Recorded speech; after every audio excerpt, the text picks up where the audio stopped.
I'm live. I just realized it. Good morning. Good morning. Good morning. Delia Jackie Hope Glass, Mama, Navy Vet Certified Doer, and late self legislator for the House of Delegates, 93rd District. Uh, Honored to serve. Honored and grateful to serve um, with you all. Look at that. We're doing the stuff and things. I hope that this is all right.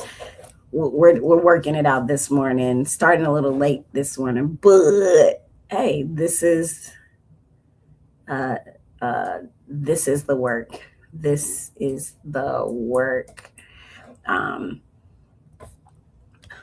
to I've got a lot this morning. I want y'all to get in here because we got uh, uh, stuff and things for today. Let me go ahead and start with there is a lot going on within the next week that I'm hoping that that we can come together on, do all the stuff and things, and be kind to each other in the process of doing the things.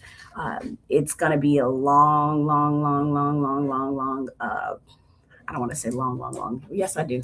It's going to be. We're on the long road, guys, and I think it's important that we uh, get ourselves in the positions where we are ready to do, ready to be doing all the things. So if you're watching, tell me, drop where you're at in the comments. Where y'all at? I haven't done that in a while. What city are you in? Because sometimes I forget that we got people all over the place that are joining the morning dew, and I absolutely love seeing and hearing where people are from. If you're watching the replay, you still on time because replay is on time. And if you are new here, welcome to the Morning Dew, a place where we educate, advocate, celebrate, and occasionally irritate people who deserve to be irritated. Just kidding. And then legislate, which is the last thing. I'm Jackie Glass, Mama, Navy Vet, Certified Doer, and a professional asker of the uncomfortable questions. And so we're gonna practice. We practice in this space, village being a verb. Okay. Okay. All right. So here's what we got. I want to go through a couple things that are coming up that you all need to be like hyper aware of before we get into today's conversations. We have the book club, right? I've been saying this. We're reading Grab them by the ear. Ear stands for educate, activate, recruit, repeat.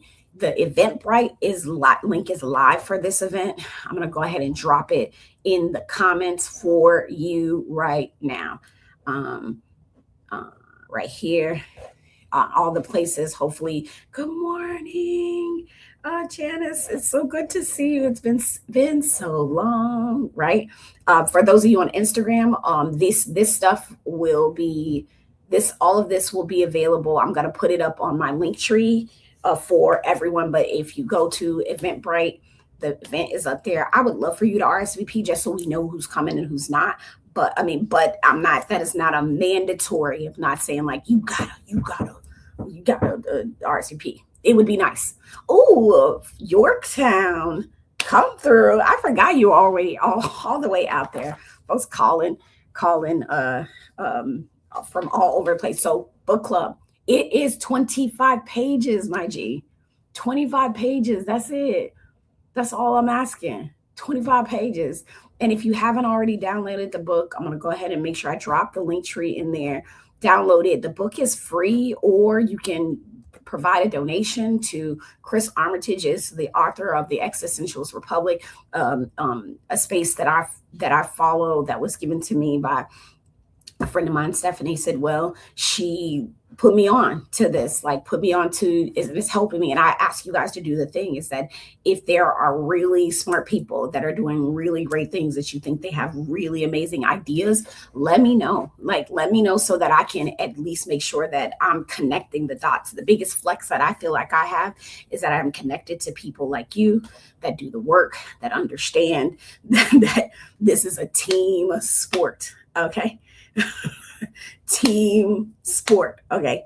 Yes. So, and to Quandary's, for me, point, gratitude to you, because this, if you're where we are, this is a regional sport, and we got to get these guys to understand that this is a regional sport, and we can only be better if we start thinking about how we take care of the 2 million collectively rather than the fiefdoms of each of the cities, 7 cities. Because I'm down in, for those of you who are joining us from other spaces and places, I am in Virginia, what is called, known as the Hampton Roads, coastal Virginia. It sounds better to me. Coastal Virginia area, south eastern Virginia. All right. So if you're going to come to the in-person meeting for the book club, the 25-page book, on next week on the 18th from 5 to 7, you again download the book, bring it, or bring an electronic or hard copy of it.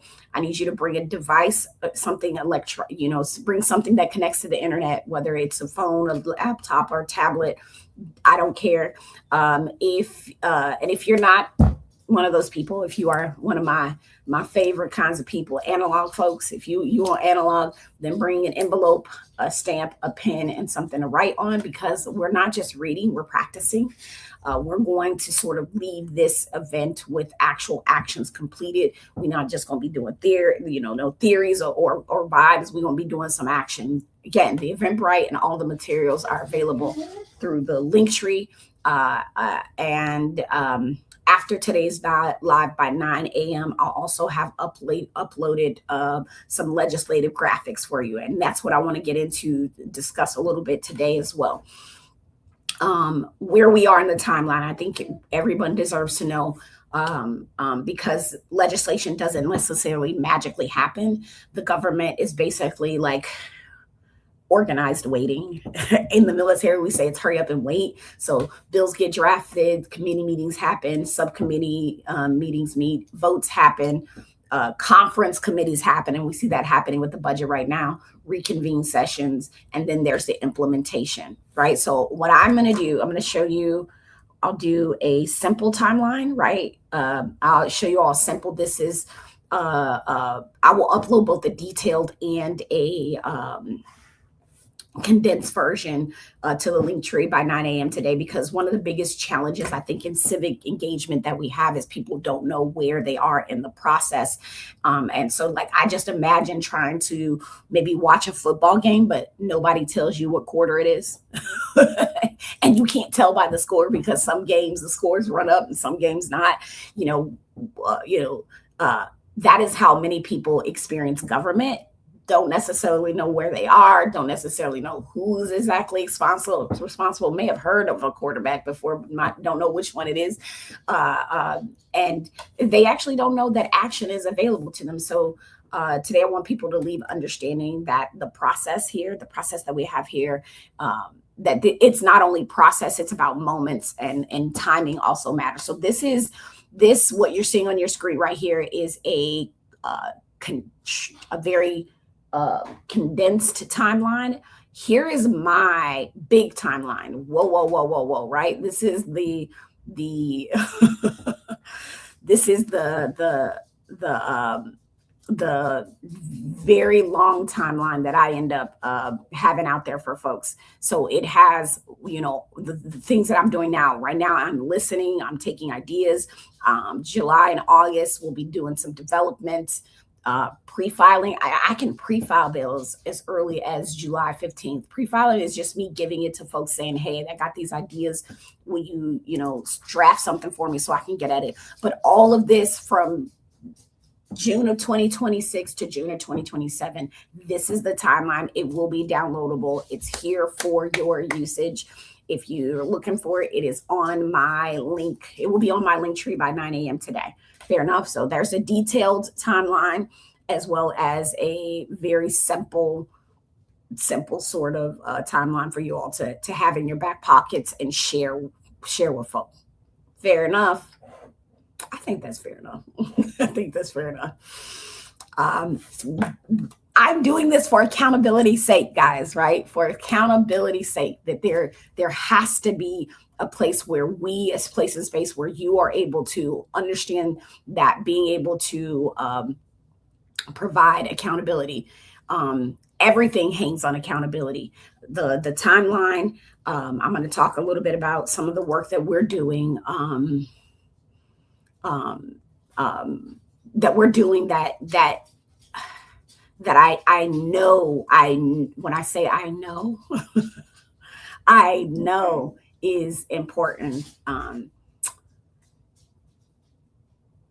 am I doing? What am I doing? Okay. So recently, what I did was, I think it's important for you guys to know this. I'm going to put something on. Are you ready for me to sort of, I don't want to say rock your world, but I'm rocking my world. Accountability. Because I believe accountability is one of those things, or it's one of those words where everybody likes it until it applies to somebody that they support, or until it applies to them themselves. It is important to understand that the rule of law, right? The law isn't tested when it applies to people that. What am I trying to say?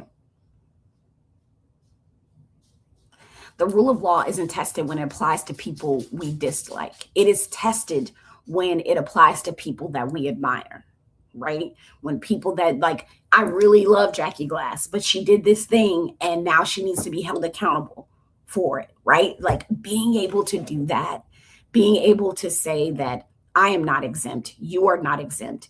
Like, that is when the rule of law is actually tested. And so a couple weeks ago, I sent a letter asking Virginia authorities to review whether or not Justice Clarence Thomas should be investigated regarding possible Virginia tax law implications connected to this very publicly reported financial benefit disclosures, right? I'm going to put this up on the screen, right? Listen, I want to be clear about what I'm doing here. And I want you guys to do your homework too and look into what we've seen a Supreme Court justice do that lives in Virginia. Justice Clarence Thomas lives in the Commonwealth of Virginia. I want to be extremely clear. I am not saying that someone is guilty here. I'm saying that accountability requires investigation. And when facts raise legitimate questions, right? The facts of the situation with him have raised some legitimate questions.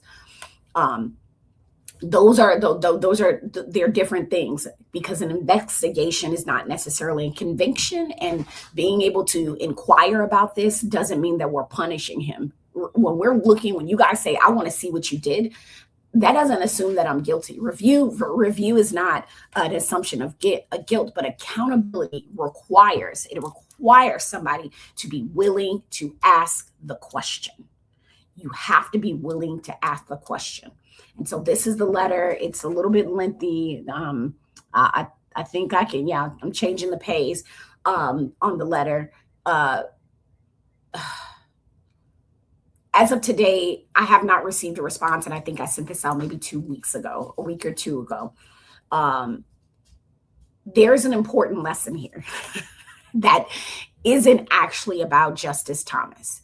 It is about understanding that accountability doesn't not just happen automatically, y'all. It is not self-executing, right? It's not a thing that just happened. There's no trigger for accountability.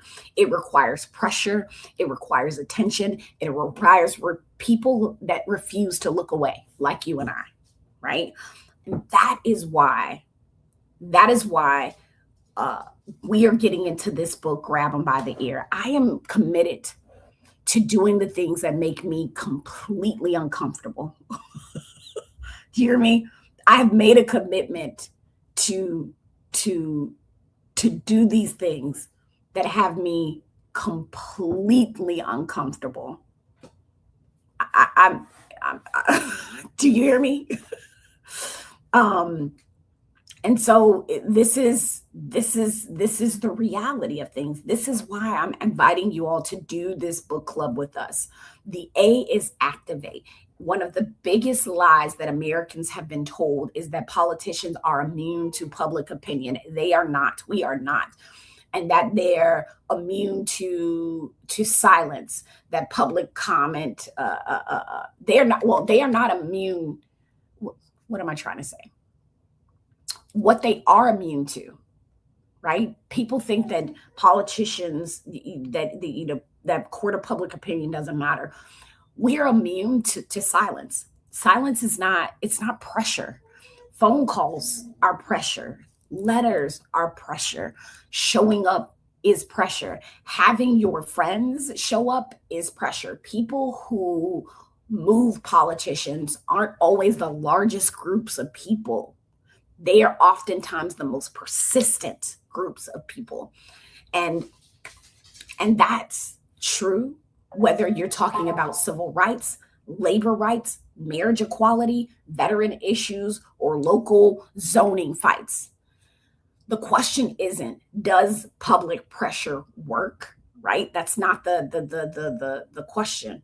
History answers that already. The question I think we should be asking ourselves is, are enough people willing to do it consistently? Consistently, right? That's that is the question. Fair enough, right? I'm going to go to the comments here for a second just to make sure I'm not forgetting anything. Yes, I love this integrity, action, right? And agency, right? Oh, I love this. David, he filled out Norfolk's fraud, waste, and abuse form recently. Yes, that is the work. That is the work. That is beautiful. That is the thing that we need to see more of. Is this still on screen? I thought I took it off screen. Okay. Let me see. Looking. Data centers and their billionaire owners. I got it. We talked a little bit about data centers last week. I'm here with you. I'm holding. I sort of talked about what we're holding in hands with that, and I can go into detail as well, maybe at the end. And I love it, Lexi. I agree. He should absolutely be held accountable if he has done something. I'm asking him to look into it. Right. The interesting part about it is that the governor has to tell the attorney general, that essentially give him permission to do it. It is possible. And I think it's necessary. You can back me up on this by sending a letter writing to the attorney general, writing to the governor, writing to the Commonwealth's attorney, Descano out there in Fairfax, saying, we want this looked into. Right? We want this, all of this. I'm going to be putting up on my Linktree / Jackie for Norfolk, so that you all can get involved and put the pressure on these folks to hold people accountable.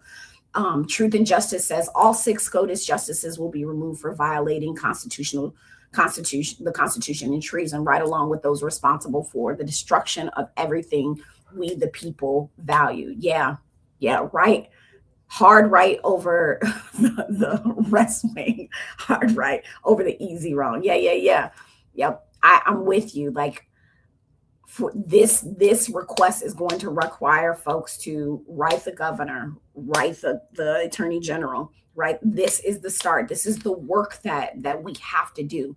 And I think it's important for us to understand too, that it is not just these actions that can be done at the federal level or at the state level. Locally, this stuff matters so much. And something that I've been noticing lately, like, I came up in this work through local action, right? Whether it was going to the school board and just taking all these kids to the school board, giving them a business, like, we got to do better, right? We lost our education foundation. That was crazy. Like, I find myself outraged, whether it was the casino, right? Like, I was like, what the heck are we doing? This casino, that process was substandard. That was hard. My family was actually afraid for my safety during that point, because they're like, these are people with a lot of money, and you are out here out front, nonetheless, saying that you got to do this process right. And I saw red. I think I couldn't see anything other than, you're not going to, I don't care if people want the casino or not, but you're not going to do a substandard process for an unprecedented development. People are paying attention to these big national stories, and some of those stories deserve that attention, y'all. They absolutely do. But meanwhile, there are things happening at the local level that should have communities absolutely fired up, right? Decisions that are made by your school board, local budget decisions, zoning decisions, housing, transportation, public safety, those things that affect your daily life far more than whatever is whatever is trending on cable news. And the problem, I think, is that local government often can operate in the shadows, right? With folks having very, and it's a crux to, it's very interesting because it's the thing we have the most access to, right? To see the legislative process, you've got to drive to Richmond, and I don't live in Richmond, and that's an hour and a half, sometimes almost 2 hour drive to get there. So I know that my community access to me when I'm up on a hill is very limited. But right here, right at home, right here, we forget that the local governments should not be able to operate in the shadows. And it doesn't matter what local government you're in. This is not a finger at Norfolk or a finger at Giver.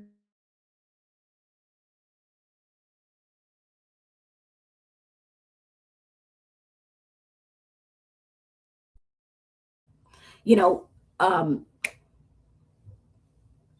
and at the moment, what I think uh, they do that because people aren't consistently looking. And the moment that people start looking, and things do change. Sunlight changes behavior, questions change behavior. And that is why public comment matters. That is why showing up matters. That is why understanding who actually has the power matters. And I just don't want us to forget that. I do not want you to lose sight of that. It is both urgent and important that you do this, right? As Truth and Justice says, we need to be thinking about a serious plan for reclaiming our country, but it starts about reclaiming our neighborhoods, reclaiming our backyard, reclaiming the local action that needs to happen.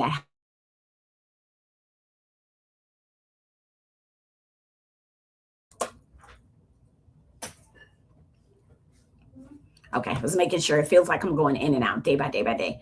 Um, okay, that is the thing. That is for me, let me just say, for me, that is the thing.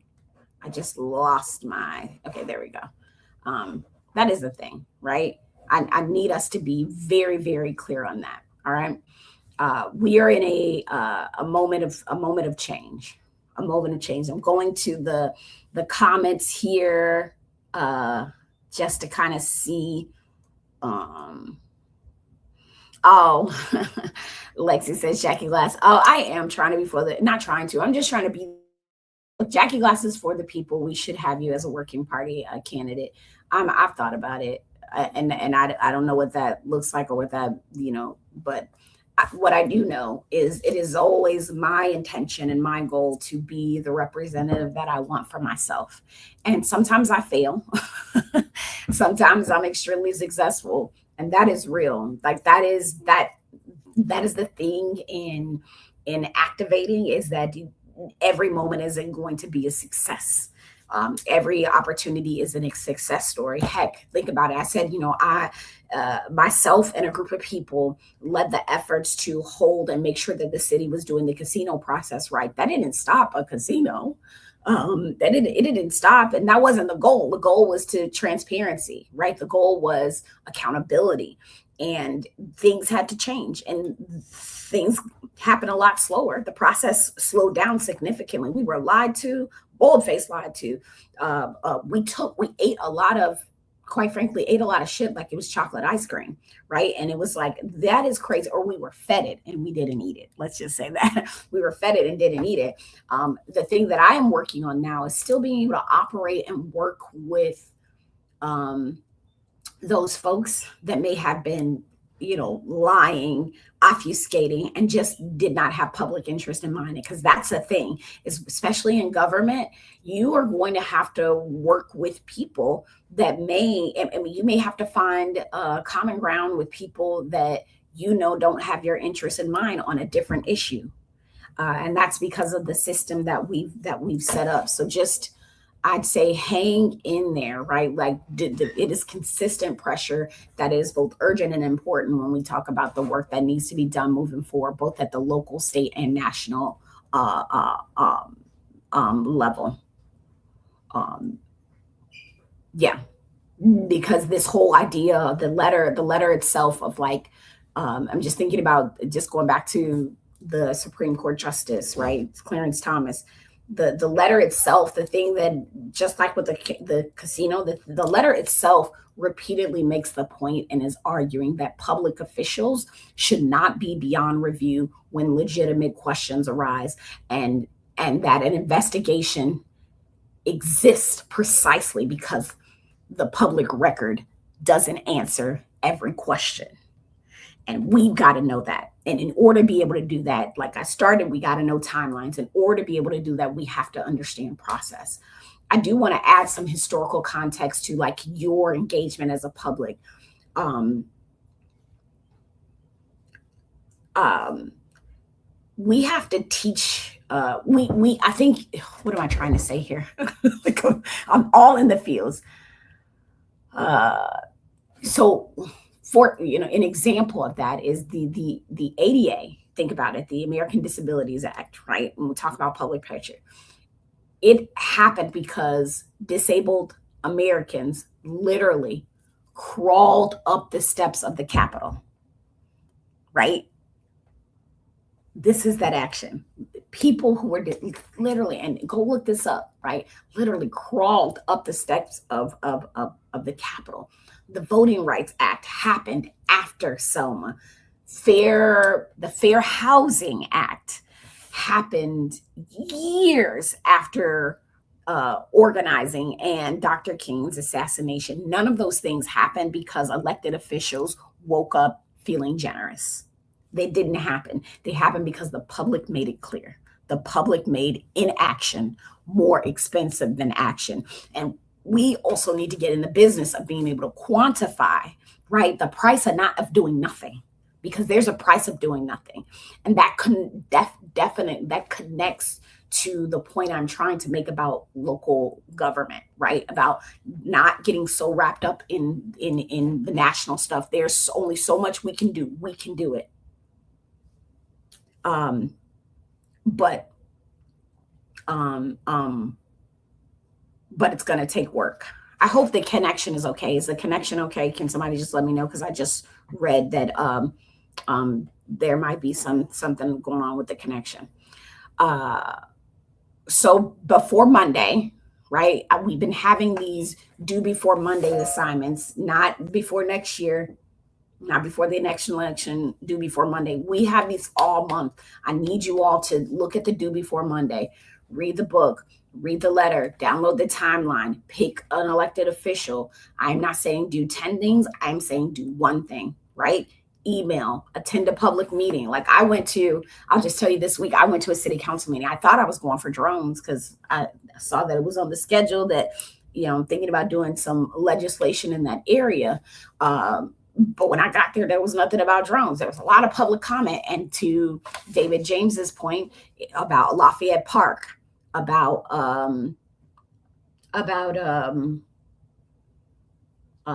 racial inequities in economic development, about taking care of the youth, right? Looking down like that.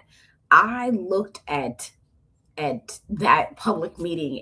It really ignited something in me, just watching people show up for their thing. I had forgotten how powerful people are and the consistency. I also saw some substandard things that I think the folks need to activate on.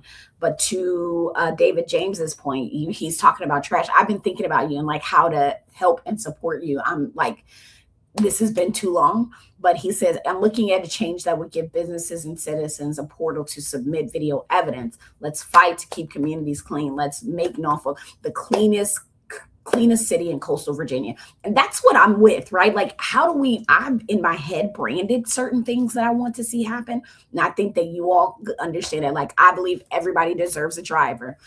Everyone deserves to live in a place where cars are optional. We want to be the cleanest city on coastal Virginia. We are the creative capital of the Commonwealth of Virginia. Like, we also have to brand those things that make us feel good about this place and space that we live in, so that when we advocate, it's from a place of not just because it's shit, it's because we deserve better, because we are better, right? And when we expect better of our communities, then we will expect better of our elected officials. And I do believe that much more needs to be expected of me. You deserve better, right? It is the thing. So I need us to get in a place where we're doing the things before Monday. What else? There's a couple more things. What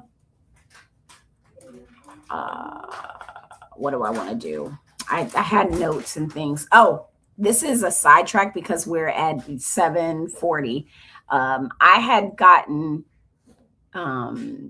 some emails and some messages, and I had a ton of people. I just want to acknowledge things that I'm hyper aware of. Just have to make sure that I do that for the morning dew. Is still, I haven't made any contact yet about the situations that are happening in the prisons. Again, I'm aware that there was another homicide in Red Onion, and there's some work that needs to be done there. I'm hyper aware of the disgust, the upset, the frustration that you all have with the executive branch and the governor over the vetoes. You know that we're going back next week on the 18th, and we'll be getting a budget. As soon as I get to see the budget and kind of tell you what's in there or not, particularly revolving around data centers, I understand that people are really trying to figure out what we're doing there. Remember that we're holding in hands communities and business. And what is unfortunate sometimes is that, things don't move for communities until business deems them important enough, which means that we've got, again, this is why I'm doing this with y'all. We got to get a level of understanding of how to get politicians to move. But I did get a lot of information on the recent national cases that are happening with courts. So both the situation where the young man was shot and killed by the store owner, the situation where the young man was charged for with the tent in Texas for the stabbing, and that it's particularly the sentiment that's happening between Black and Asian communities right now. Like, I've received it both in the streets, in the emails, in the things. So before we close, I really wanted to talk about something that because it doesn't get this stuff discussed enough. And I can see how social media is shifting those relationships between the Black and Asian community, Asian-owned business community right now. People oftentimes sort of tell this story of the relationship incorrectly. And what many folks, I think, what many people see, I think, is Asian-owned businesses operating in Black neighborhoods. And they don't understand is that history helped create that reality. For generations, Black communities were systematically denied access to capital, redlining, discriminatory lending, housing, segregation, urban renewal projects that absolutely destroyed Black business districts, right? In my day job, I do this thing. I do audio production, and we recently did a story on Church Street. It is, if you just go take a look, it's called Take Me to Church. The episode is called Truth Be Told. It's a partnership with the Elizabeth River Trail in Virginia, in Norfolk. So Truth Be Told, Virginia. The episode is Take Me to Church, and it talks about Church Street. And Church Street is a very clear indicator. If you're in the Hampton Roads area, and specifically in Norfolk, then you understand Church Street. Urban renewal destroyed Black business districts. And what happened was, Black banks often refused to make loans. Federal policies, again, I'm saying this as a policymaker, policies were often often excluded Black families from wealth building opportunities that helped create business, right? These are facts. These are structural things that impacted the my family's circumstances, Black community circumstances. And at the same time, many Asian immigrants who arrived after the immigration reforms in 1965, right? These reforms that were sort of brought on because Black communities, right? So many of those Asian immigrants who arrived after the reforms in 1965, they faced barriers of their own, right? They often too couldn't access established business networks. They also encountered discrimination. Um, um, and many of them sort of entered the commercial spaces where opportunities existed because larger retailers, larger investors had abandoned those communities as well. The result, though, the result was is that both communities did face levels of discrimination and often ended up meeting each other in neighborhoods that had been economically neglected. And that's where that gets framed as a cultural conflict, often in a policy story. Policy shaped those relationships. It denied those Black families, those Black communities, the ability to build in their community purposely, but then later started denying Asian communities the ability to build in European communities, but and giving them the opportunity to build in Black communities. Say you can't put your store over here with us, but you can go over there with the black folks, right? That is how this started. That is why you see a lot of Asian liquor stores, a lot of store, all of those many of those businesses sit near and in Black communities because of policy making, because of decision making, right? Policy shaped that access to capital, right? Because they would not give the Black folks some money, but they gave the Asian folks some money and said, you can do that over there, right? It shaped where people could live. It shaped where people often open business. And if we don't understand the context of policy and just immediately what I do get, what I do take, what I do not take well is the idea that Black communities just are inherently bad, lazy, all these things, when structurally we designed it to operate this way. And it can be very challenging to get up out of those things because we're still facing those things today. A gentleman at the city council meeting said the other night, and I don't know, I think I found out his name was Gabe or something, but he talked about the fact that racism isn't something that just European American people do, right? That it is the idea that white supremacy, which, by the way, a friend tells me, and I love the way she says that, white supremacy is so seductive that it doesn't matter what skin you're in, any one of us can uphold it. Doesn't matter whether you're Black, Asian, Hispanic, or Europe of European descent. Anybody can uphold white supremacy. And so what I'm saying here is that when we don't understand the policy, we end up blaming people for conditions that they did not create. The lesson is not the blame, right? That whole lesson of that, and again, Black history particularly is not a guilt trip. It is a field manual. And I mean that. The lesson is the understanding, because if we, the people here, are going to build stronger communities like we said we are, then we got to understand communities the way that we see them here today, right? That is factual, just not even. We have to start looking at the structures. Point blank, period. So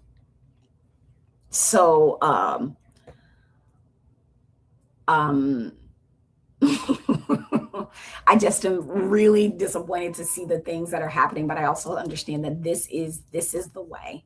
This is the timeline that we're on. The Avengers had many timelines. This is the timeline that we're on. And we have to understand that we are each individually an Avenger with our own right, our own superpower, and it is time to assemble. So bring your tail to Jordan Newby Library next week. 5 o'clock, the 18th, come assemble with us. I will be doing this on the 24th, I believe, virtually. I'll put that date out. It's for those of you guys who aren't able to join us that evening, but it is time to assemble. It is time to understand history in the context that it allows us to do this work better. It allows us to hold inequities, hurt, trauma, all the different things so that we can do the work better, so that we are not pointing fingers. And again, as the gentleman said, like anybody can uphold the supreme white supremacy. Anybody can, right? Anybody can do it. And the unfortunate thing is that much of what we hold in our hands are rooted in that sentiment, and people don't necessarily understand that. All right, let me go to the comments, and then I'm gonna close out here because I want to get this stuff posted for you all so that you have it. That legislative timeline, I'm going to throw this up there, is going to be posted, both the detailed and the short form. The book club is on Eventbrite, so if you are interested in joining us with the book club, let's do it. The Eventbrite link is up there. It's not mandatory to RSVP. I just want people to have a way to share it, and also a way to say that they're going to show up. The letter to the governor and the attorney general about Justice Clarence Thomas, I will go ahead and put that out as well. And remember, I just need you to go ahead and email, call, and tell them, we are not having this. I'll also put the link to the story that was done about this. This was another Chris Armitage thing. I'm following the leadership of the community on this one. But I'll put the story up there about why Justice Thomas, who is a Virginia resident, needs to be investigated, right? We need to audit him, right? And that doesn't mean we're assuming guilt, but there's enough public information that says there's something going on here. He and me are not above the law as as elected officials. We are not. And that is the simple and complete facts. Fair. Sorry, Truth and Justice. Is there a plan if he cancels the elections?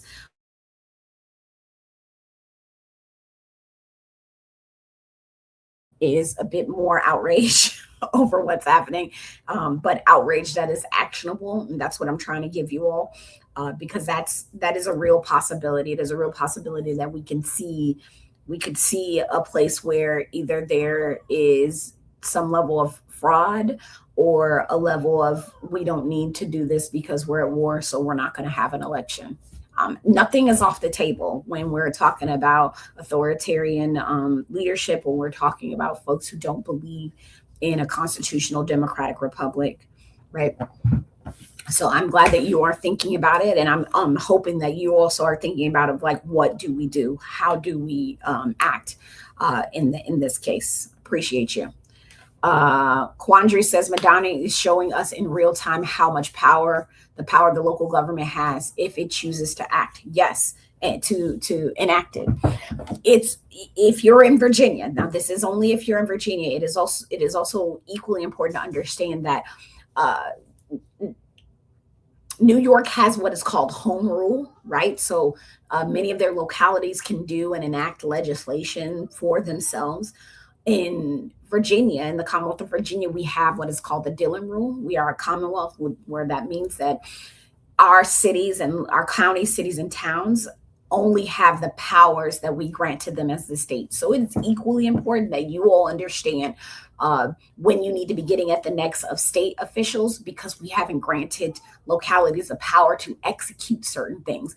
I think about the idea of accessory dwelling units, right? Being able to build a tiny house. The state did not give the localities the permission to be able to allow that to happen. We just did that. That is the thing. So, like, it is a holding of hands and understanding the relationship that we've got to get better as Virginians between the state and the local level. They go hand in hand.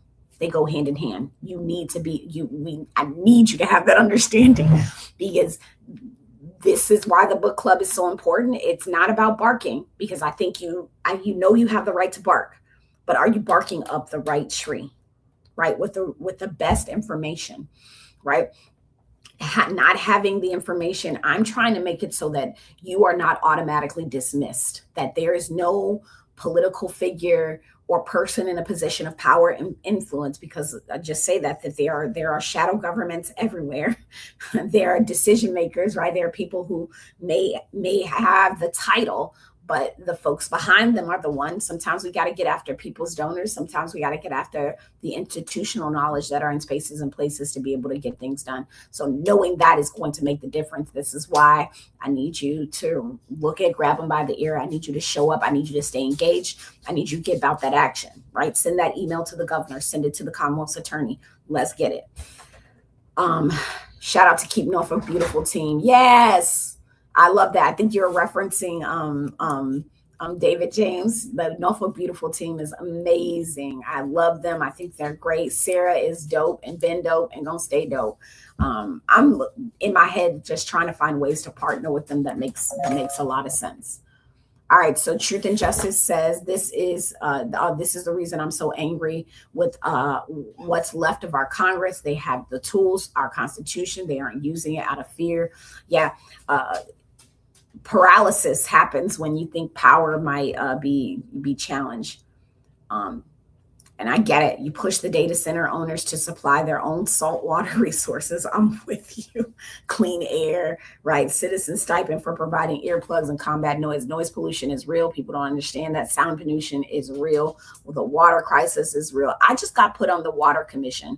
And so I'm interested to see what that's about, because outside of the legislative duties, I get put on boards, commissions, and I have to show up there. So I'm on the Water Commission now, so we'll see what that is about. I'm very interested. I don't know a whole lot about it, but happy to do it.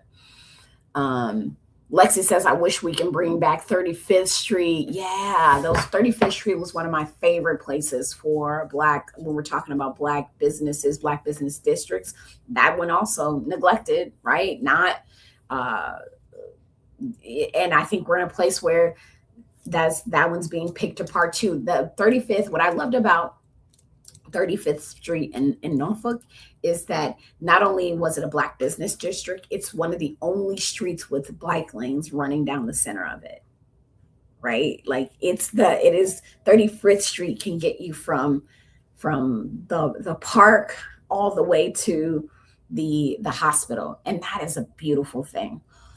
It was an access corridor to not only Black businesses, but to health, to a variety of different things. I wish we could do that too.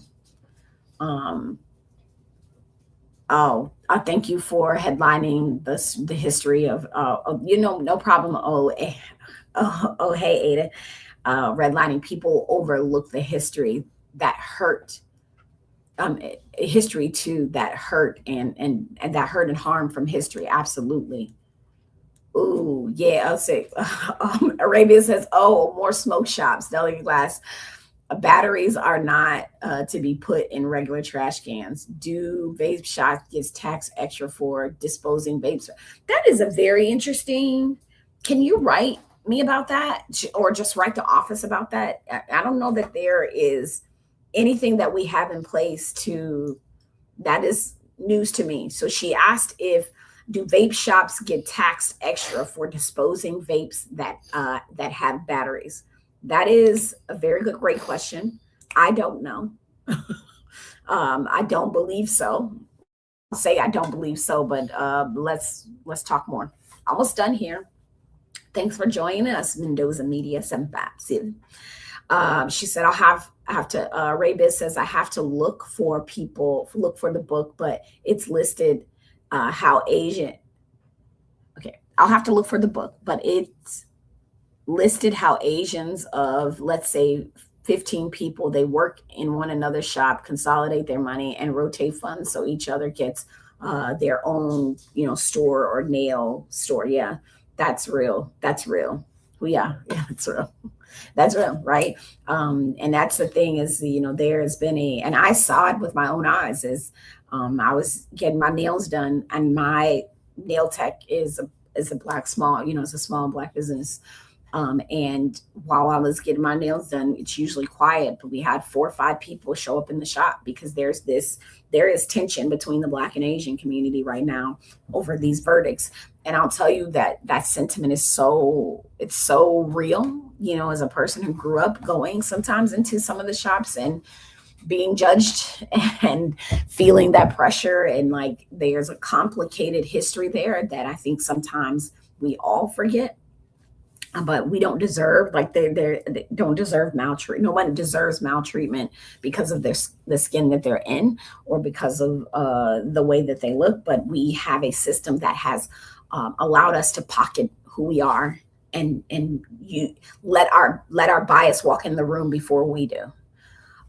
So yeah, we got to get it together. Hopefully, uh, let's see. Love to hear more about the Virginia. We need help, city workers of Virginia Beach. I don't know. You can reach out, let me know more. Going from outrage to action can be the hardest step, but the most important. Yeah, it's the most important. It's the most important. Okay. I'm so proud of you, David James. Like, get your grabber, get going. Like, that's that action. Those are the small things. We asked a kid the other day, what are you going to do for your neighborhood? What are you going to do for your community? And he said, I'm going to pick up the trash. And I'm like, yes. People have no idea how big of a deal that is, right? That's a huge deal. All right. So here we are. So I just want you guys to remember that our assignments are keep doing the do before Mondays. And again, I'm not joking about these due before Mondays. They are both urgent and important for you to get yourself in gear and find one small thing that you feel like you can do that allows us to sort of to be one, right? To do the things. Making sure I'm not missing anything. It's a whole day. It's a whole vibe. We got so much work to do. So don't forget your assignment. Not playing. Um, this is how movements grow. This is how they grow. They grow with one conversation, with one neighbor, with a one friend, one coworker, one family member. We just have to choose to do the thing. Oops, David James, do I still have your thing up? I do. I'm like, what is that up there? Right? We have to choose to do the thing. And right now, this book is going to help us educate, activate, recruit, bring more people in, and repeat. I need you all to put it at the frontal cortex that government works best when the public participates. Government works best when the public participate. And I'm not saying participate occasionally. I'm saying consistently. Village is a verb. It is the acts that we do. So go do something. And I will see you in these streets. Bruno? All right. Till next time, Delia Jackie Glass, Hope Glass, excuse me. Mama, Navy vet certified, doing the least up legislator for the House of Delegates, 93rd District. I am honored to serve. You be kind to yourself. Drink water. You're a flower. A living thing you are.